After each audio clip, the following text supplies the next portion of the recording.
In November, the world watched in shock as the floor fell out from under Sam Bankman-Fried. Over the course of just a few days, the 30-year-old founder and former CEO of cryptocurrency exchange FTX went from one of the 50 richest people in America to the poster boy of the biggest crypto collapse to date.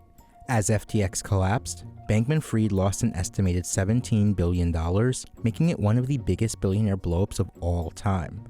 Few other billionaires have fallen so far, so fast. But Bankman-Fried isn't the only billionaire this year who lost a fortune seemingly overnight. Earlier this year, Forbes estimated that Kanye West, who now legally goes by the name Ye, was worth about $2 billion.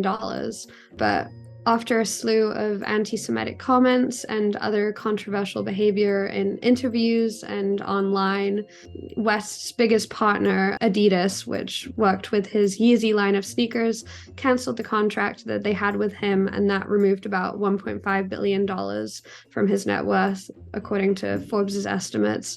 He's still worth an estimated $400 million from some other assets, including his music catalog, some personal real estate, and a stake in his ex-wife Kim Kardashian's shapewear company Skims. Another founder who lost their billions following the failure of their company is Elizabeth Holmes. Elizabeth Holmes founded the blood testing company Theranos, and she was valued at $4.5 billion at her peak in 2015 by investors. Over the course of the next year, that all came crashing down when it became clear that the technology she claimed Theranos had, allegedly able to do diagnostic tests from just a couple of drops of blood from a prick of the fingertip, didn't really exist. And so by the next year, her net worth had dropped to $0, and she was sentenced to 11 years in prison in late November for defrauding investors.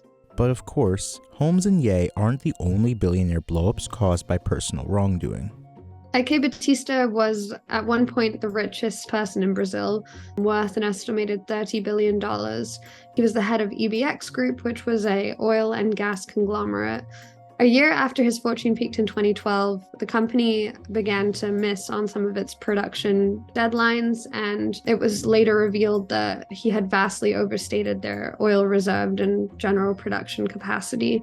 He was sentenced to 30 years in prison in 2018 for bribing the former governor of Rio de Janeiro in exchange for state contracts, and he is currently serving out that sentence under house arrest in his mansion, according to a source. Alan Stanford ran one of the biggest Ponzi schemes in history. He competes with Bernie Madoff for that title.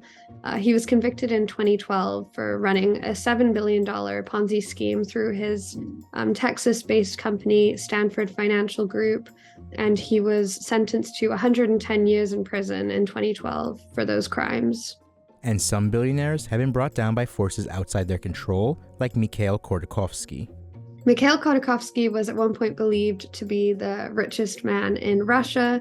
He ran the private oil giant Yukos and was worth an estimated $15 billion at his peak in 2004. But after a public sparring with Russian President Vladimir Putin, he was charged with fraud and thrown in jail for 10 years, claims that he vehemently denies. He is now a pro-democracy activist, and he has been exiled and lives in the UK. Yukos was later dismantled and sold for parts and absorbed by the state-controlled oil giant Rosneft.